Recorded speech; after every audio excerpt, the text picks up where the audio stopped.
When it comes to getting out the vote, Maine breaks its own records for voter turnout year after year. We want to make sure that the people are voting are citizens of the state of Maine. But now there's a push to change how we vote, not only to require a voter ID, but other changes that would affect absentee voting in Maine, with opponents fearing question 1 would erect new and unnecessary barriers to voting. To put this bogus suggestion that these measures will help, no, they will just make it harder for many people. But supporters of question 1 insist it's not about making it harder to vote, but harder to cheat. We're going to end mail-in voting. It's time that the Republicans get tough and stop it. It's a debate that also touches on fears and claims of voter fraud. The evidence suggests there is no widespread voter fraud. They're just trying to make it difficult for people to vote. While others insist low risk is not no risk. But there is one thing on which both sides agree, that at some level, democracy is at stake. Tonight we have a panel of guests ready to discuss, debate, and inform.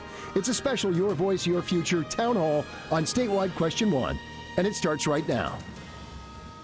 Hello and welcome. I'm Greg Lagerquist, your moderator tonight, and over the next half hour, we're going to be confident you're going to hear and learn what you need to make an informed decision on statewide question 1. We have an outstanding panel of guests.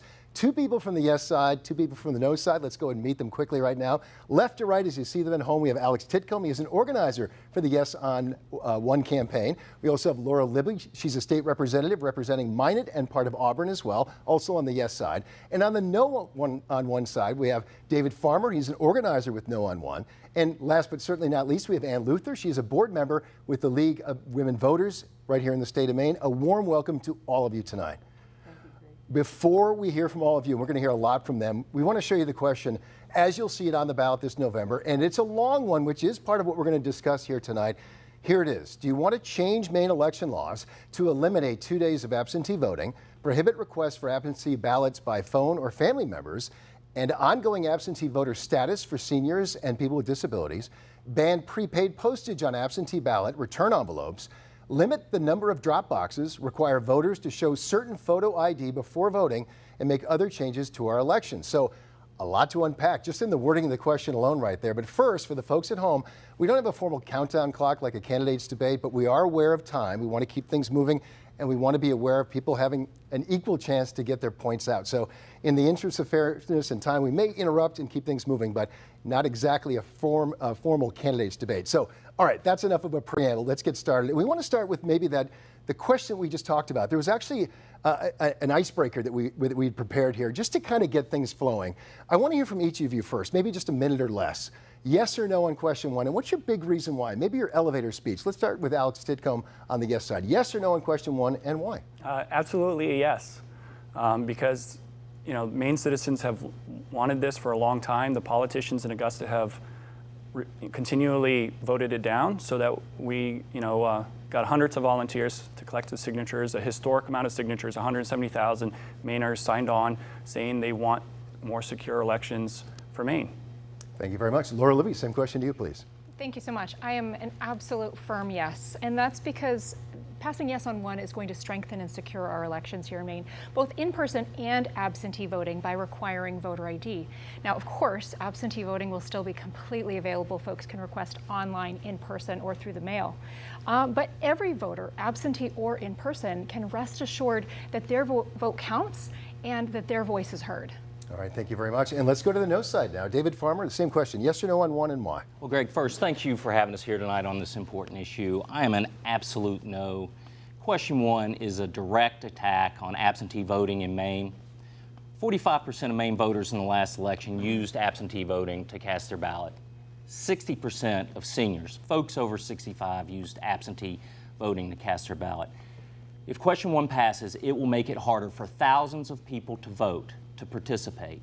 Maine's elections are safe and secure, and we don't need these added regulations on Election Day. All right, thank you very much. And Ann Luther, same question to you. Yes or no? I'm a no. This is going to affect every eligible voter. Maine has the highest voter participation in the country. Some years in the top 5 very consistently. This is going to affect every eligible voter, but it's going to fall hardest on our older citizens, on people with disabilities, on people working 2 jobs and running their soccer camps around. The people who are the busiest and have the least time are going to be the most affected, and we don't need this. Let's go ahead and dive into some of the things you actually just started talking about. There was actually a lawsuit around the wording of the question. I think I alluded to that just a moment ago. Obviously, one side is very focused on the voter ID part of this. The other side very focused on pretty much everything else.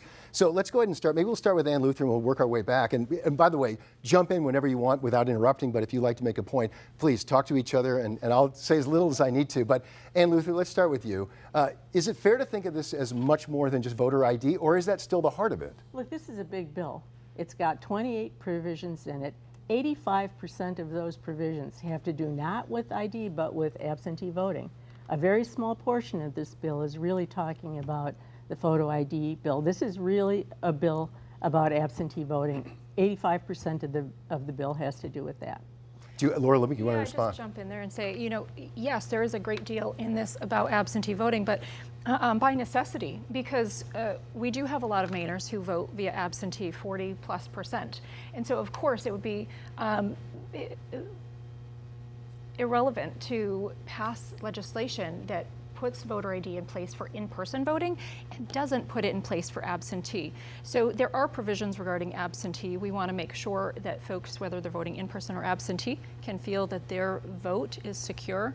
And so all of the changes regarding absentee speak to that, making sure that folks can still access it easily and that they can vote via absentee and in person with proof of ID.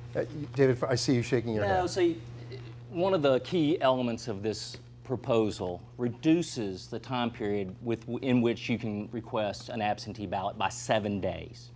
Now that takes away 2 in-person absentee days, Wednesday and Thursday, 2 of the most popular days that people use to vote early. But it also creates a very sneaky change in law. And I'll tell just a quick story about it. In 2012, I was at work and I got a call on election day from my wife. She was at the hospital in the emergency room. I rushed over as you would. I got to her. I rushed in and I said, "Are you okay? What's going on?" She told me. And then the third question I asked was, "Have you voted?" It was election day after all. And I know that I didn't win Husband of the Year that year for that, but she had voted. If she had not, we could have gotten her an absentee ballot that day to make sure her voice was registered, that her vote counted. Under the changes proposed by question 1, that is no longer possible. It says no later than 7 days before Election Day. So it takes out all 7 of those days for instances like that and for early in-person absentee voting. Alex, let's go to you. Give you a chance to maybe respond to some of what he said as well. He specifically used the word sneaky changes in there. How do you feel about that? Well, what I know is Shanna Bellows weaponized the ballot question process, making it the longest in state history for Citizens Initiative. The central point is the requirement of a photo voter ID to cast a ballot, whether that's in-person ballot or an absentee ballot. That's what the initiative is about. Unfortunately, the Secretary of State's shenanigans and the opposition campaign is trying to change it and quite frankly lie to the Maine people that absentee ballots are going away, and that's a 100% lie. It's going to make it safer to vote absentee. Well, did you want to respond to the specifics, though, about narrowing? Why narrow, I guess, the number of days available to get an absentee ballot? So, once again, the ballot question, in the Shanna Bellows words, says eliminate 2 days.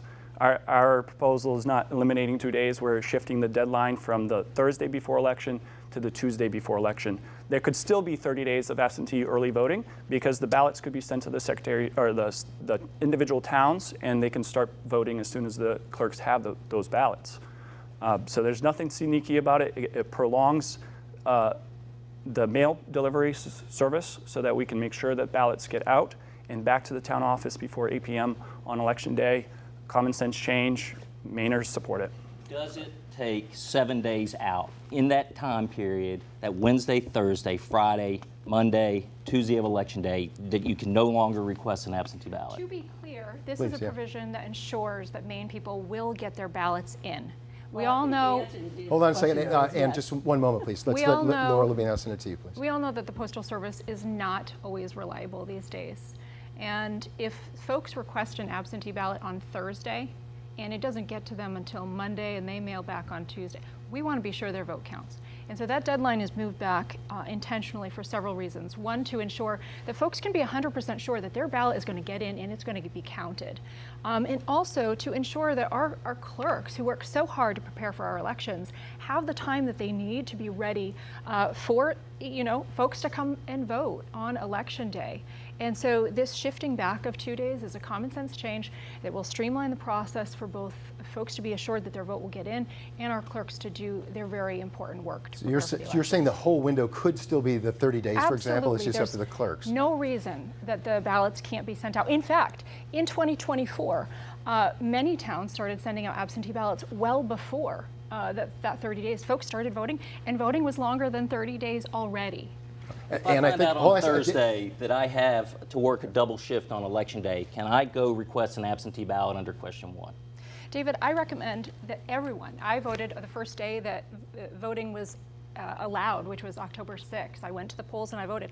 I urge every Maine voter to go to the polls and vote early, to be sure that you bank your vote and that you can know that your voice has been heard and your vote has been registered. I think, Ann, you wanted to jump in a moment ago. I'm just going to say the answer to some of these questions is clear. You cannot get an absentee ballot after that Tuesday. You can no longer request an absentee ballot on Wednesday, Thursday, Friday, or Monday before Election Day. And whether the mail doesn't come into it, those ballots could have been voted in person at the clerk's office. You will no longer be able to do that under this law. And if I can follow up with you too, Ann, you mentioned a moment ago, I think in your initial icebreaker answer, you're concerned about people with disabilities. What specifically are you concerned about? Well, so, I mean, let's just think about 28 provisions in this bill. 85% of them have to do with absentee voting. Every single one of them has to do with making voting harder. And so for people who are already overcoming some obstacles in order to get to the polls or to get their absentee ballot, this is like a death by 1,000 cuts because it just makes it harder at every single step of the way. Whether you're facing a disability, whether you're an older person, whether you lack transportation, whether you're just busy working 2 jobs, each one of these little changes makes it just that much harder to overcome those challenges to get your ballot cast. So I just think this is going to affect everybody, and it's going to affect people who have particular challenges more than others. When do you want to respond to that specifically? Alex, did you? Sure. I agree that this would impact every voter, right? Every ballot is going to require a presentation of a photo voter ID. So every voter that wants to vote will be impacted. That is why we're encouraging everyone to vote yes on 1. In regards to the elders or the people with disabilities, the opposition campaign is fear-mongering. They're using this segment of population and trying to scare them away from that they are not going to be capable of voting. And I just don't buy it. Maine people are strong. Maine people have a strong work ethic, independent. They'll be able to figure out how to obtain an ID if they currently do not have one. Secretary of State's office, the campaigns, parties, nonprofits like the folks opposing us have an interest of getting them IDs so they vote. Any more response on this? Let's move another topic here. We've obviously talked a lot about the absentee ballots, and certainly, and we can get back into that as well in a moment. But let's get to the heart of the voter ID part of this as well. I know 36 states right now actually have some form of voter ID, whether it be a picture ID, a strong requirement, or others can get. I think neighboring New Hampshire, for example, has a system. If you don't have a photo ID, you can bring an affidavit or have someone sign an affidavit, and they'll take a photo of you there just in case an issue comes up later. But the point is, 36 states have this, so it seems like it's more common than not at this point in America to require an ID. Maybe let's start with you, David Farmer. Specifically, when it comes to voter IDs, is there a concern about requiring it at this point in the state of Maine when so many other states are already doing it? Well, question 1 is one of the most restrictive voter ID laws in the country. It ignores legitimate IDs from people in the state. Student IDs are not available to be able to use. Tribal IDs are not available. And the provisions of the photo ID, they erect such burdens as requiring you to include a photocopy of your driver's license or ID card in with your absentee ballot and with your absentee ballot request. You can also fill in your driver's license number with that as well. But imagine they're asking you to send in a copy of your photo ID. What is the value of a copy of your ID if you're not there to look at it? I mean, it's just a hurdle upon hurdle to disqualify more and more ballots so that fewer people get to participate in elections. Did somebody on the yes side want to respond? Yeah, I think the benefit of sending in a photocopy, if that's what the voter chooses to do, because of course they can either send in a photocopy or they can simply jot down the numbers from their ID on the ballot request form or on the online request form, however they choose to do that. I think the benefit is obvious, right? Someone else probably does not have access to your ID. And these provisions regarding absentee and in-person voting are there for a reason, to ensure that every single person is required to show ID. Maine has 40% of the voting population voting via absentee. And so again, I would reiterate that it lacks value to pass voter ID simply for in-person when that leaves out almost 50% of the population. And we want everyone to know that our elections are strong and secure and that they can count on their vote being counted. Ann, sure, yes. Do a little fact check on this. You said 36 states have voter ID, and that is actually true. Only 7 states have what we would call a strict photo ID, which this is. Only 1 state, Ohio, has a law that's as strict as this. Even Texas's law is a little more generous than this because they take one form of ID that this law does not take. This would be the strictest form of photo ID in the country, and it would eliminate a lot of people who are going to have trouble getting that form of ID. Alex, would you like to respond? I'd love to. Maine is a leader in elections, right? We've talked about it. It was in the clip when you showed the beginning.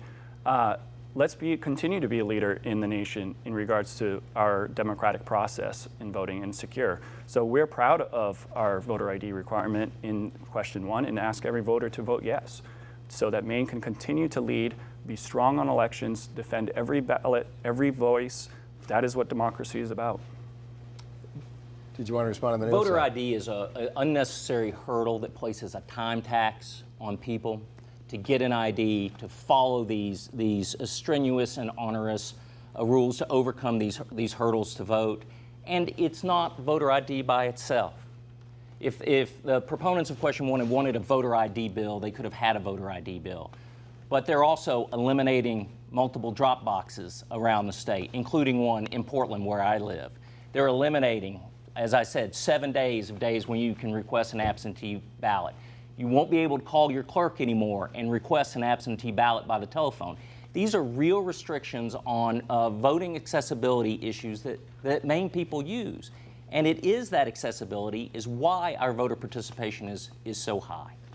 And we did do some research, by the way, if I could mention it for the folks at home, in case you're wondering. Of the top 10 states for voter turnout, 5 of them have some form of voter ID, 5 of them don't. So I don't know if we can learn anything specific from that, but those that have it are New Hampshire, Virginia, Wisconsin, Michigan, and Colorado, I believe. And those without in the top 10 are Maine, Vermont, Oregon, Minnesota, and Pennsylvania. So I don't know that there's anything earth-shattering in that data, but it's interesting to note that it doesn't seem to tilt one way or the other when it comes to requiring a voter ID and maybe necessarily suppressing the turnout.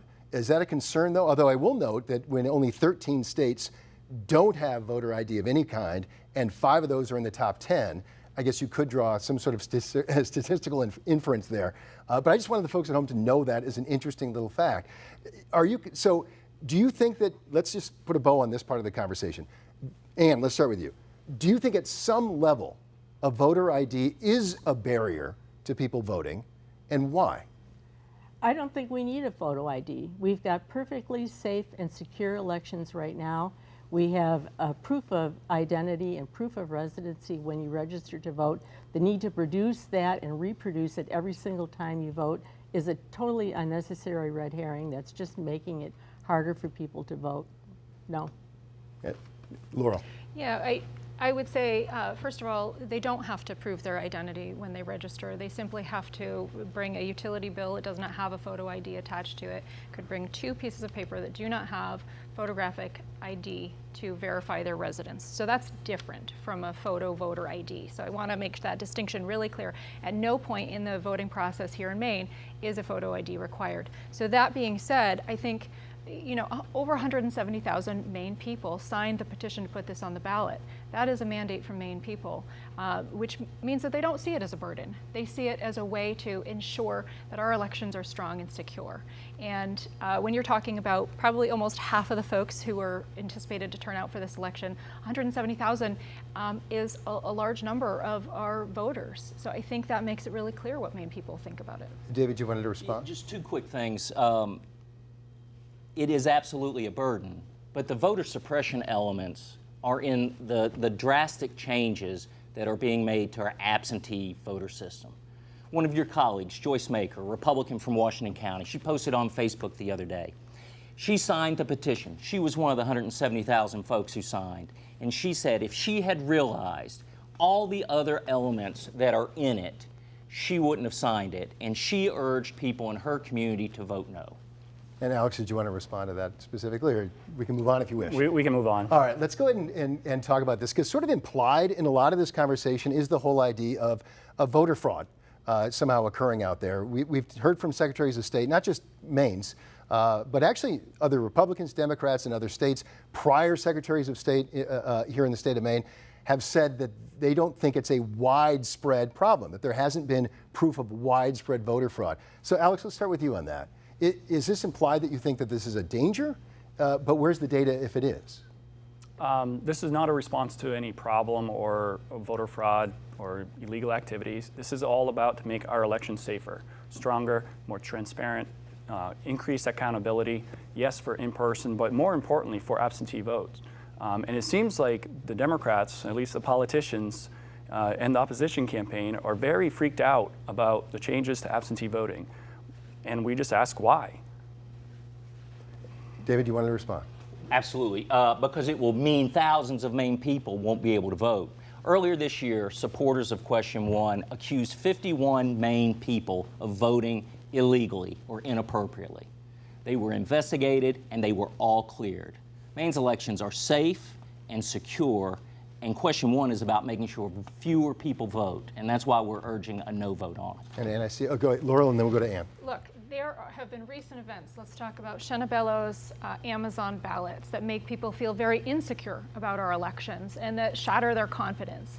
And so it is imperative upon us, especially with this mandate from Maine people who worked so hard to get this on the ballot, that we do pass voter ID, that we vote yes on one and secure our elections so that Maine people can walk into the polling booth or sit at their counter at home and fill out their ballots and feel 100% confident, have trust in their elections, and know that they are strong and secure. This is a policy that will give that confidence to Maine people. It does make minor changes to the absentee, and it's interesting to hear the opposition make hay out of a small change, like not being able to call and request your absentee ballot. You know what you can do, Greg? You can call your town office and you can request an absentee ballot request form. That is very easy to do, and folks can still do that. And that's a perfect example, though. You can add another step. Like today, you can call your clerk and get an absentee ballot. Now you can call and get the paperwork to get an absentee ballot. So instead of it being pretty easy and direct, it's now just another layer of red tape that you have to go through in order to cast your vote. I think Maine people actually do have confidence in their elections right now. They trust their clerks. Their clerks are among the most trusted public officials in the state. People believe that their elections are conducted safely and securely. They go to the polls, they meet their neighbors, they cast their ballot. If you ever want to find out what's going on in an election, I encourage you to become an election worker. These are your friends and neighbors. There is no way there's shenanigans going on there because you're there with your neighbors and friends doing the thing. If you want to be an election observer or an election worker, you can have confidence, and I think our people do have confidence that our elections are run safely and securely. And oh, by the way, those ballots in the Amazon box could never have been cast. That's because we have safe, secure, resilient procedures to make sure that even when something like that does go wrong, those ballots could never have been cast. It is important to note that those 250 ballots, for those who may not have heard the story, and I think most people have heard the story by now, you do need to have corresponding voter information for those ballots to be cast, but obviously there's an ongoing investigation at the state and federal level now looking into these as well. I want to get some closing thoughts though from everyone. This has gone fast, as it always does. I do want to point out one thing for the viewers though. poll, there was a Gallup poll last October that shows that voters overwhelmingly in a vacuum support the idea of voter ID. They also overwhelmingly support the idea of early voting and absentee voting. So we're kind of colliding here a little bit when it comes to what people sort of want, and it's part of this interesting discussion. Let's get some closing thoughts. Ann, let's go ahead and start with you. It's a big bill. 85% of this bill is about absentee voting. There are many, many changes in it. I encourage people to read the bill. This is going to affect many, many of our voters, and it's an infringement on absentee voting. It's a direct attack on absentee voting, which Maine people use all the time and really like. And David, let's go here for you as well. Your Yeah, sort of closing thoughts. Maine's elections are safe and secure. I think that if voters walk into the voting booth and they read the question and they see all the elements that are included in this 11-page proposal, they will recognize that it's a trap. It's a wolf in sheep's clothing. And I would encourage people, as Ann did, to read the proposal themselves, read the question themselves, and then make their own decision. I trust Maine voters will stand up and protect our absentee voting system. All right, thank you very much. Laura Libby, to you as well, please. I agree. When folks read the legislation, they'll have confidence to vote yes on one. They can do so at voteridforme.com, where we have all the information about this ballot initiative. You know, folks can vote yes on one and feel confident that in-person and absentee voting is going to be strengthened and be more secure, that they'll still be able to access absentee voting easily by making an online request, requesting their ballot in person or through the mail, and then can rest easy that their voice is heard and that their vote is registered. Thank you very much. And Alex Titcomb, we'll end the discussion here with you, please. All right, yeah. Well, I just asked the Maine people not to be overcome by fear-mongering on the opposition campaign or shenanigans in regards to question one. Vote yes on one to secure our elections, to make it stronger, to make it more transparent. And once again, I just urge you to look into the future. This is about protecting our elections for years and decades to come. About my kids' vote, your kids' vote, or your grandkids' vote, and making sure that America stays America. Vote yes. All right, thank you so much. Thank you to all four of our panelists. This has been, I hope, very, very informative for our viewers at home. We do want to encourage everyone, if you missed any part of this debate, maybe you tuned in later or you'd like to watch it again, it's going to be available online. You can scan the QR code actually right there on your screen right now. Take you right to this on our YouTube page. There it goes. And of course, stay with CBS 13. We have complete election coverage right from now, right through Election Day. And again, a lot of folks already voting because of absentee voting and early voting, but Election Day is 3 weeks from today. That's November 4th. November 4th is Election Day. And in the meantime, thank you so much for tuning in this evening for our special Your Voice, Your Future Town Hall. Have a great night, everybody. We'll see you back here over on Fox 23 at 10 and CBS 13 News at 11.